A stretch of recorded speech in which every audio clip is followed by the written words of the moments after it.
As the days passed, the activity in the house increased. The Smith family started to feel like they were being watched constantly, and the feeling of dread never left their side. Emily tried to convince her parents that the dollhouse was responsible, but they didn't believe her. They thought it was just her imagination, and dismissed her claims. One night, as Emily was playing with the dollhouse, she noticed that the doll's expressions had changed. They now seemed angry and sinister.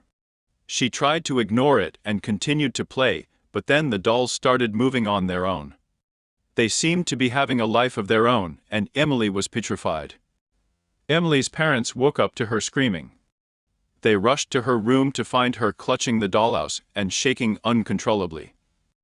They tried to take the dollhouse away from her, but it was stuck to her hands as if it had a life of its own.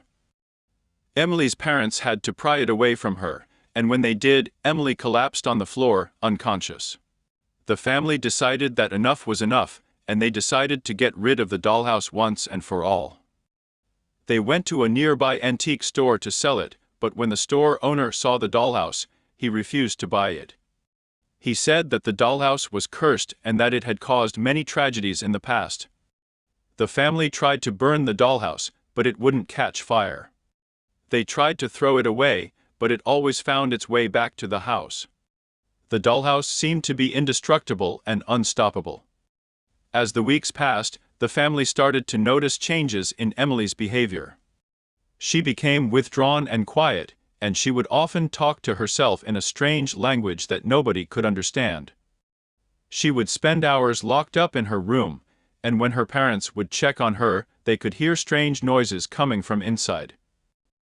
One night, as the family was sleeping, they were awoken by a loud crash coming from Emily's room. They rushed to her room to find it in complete disarray.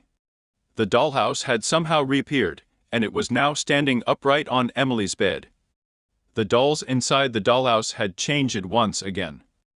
They now had sinister grins on their faces, and their eyes seemed to follow the family's every move. The family tried to leave the house, but the doors and windows wouldn't budge. They were trapped inside with the dollhouse as their only companion.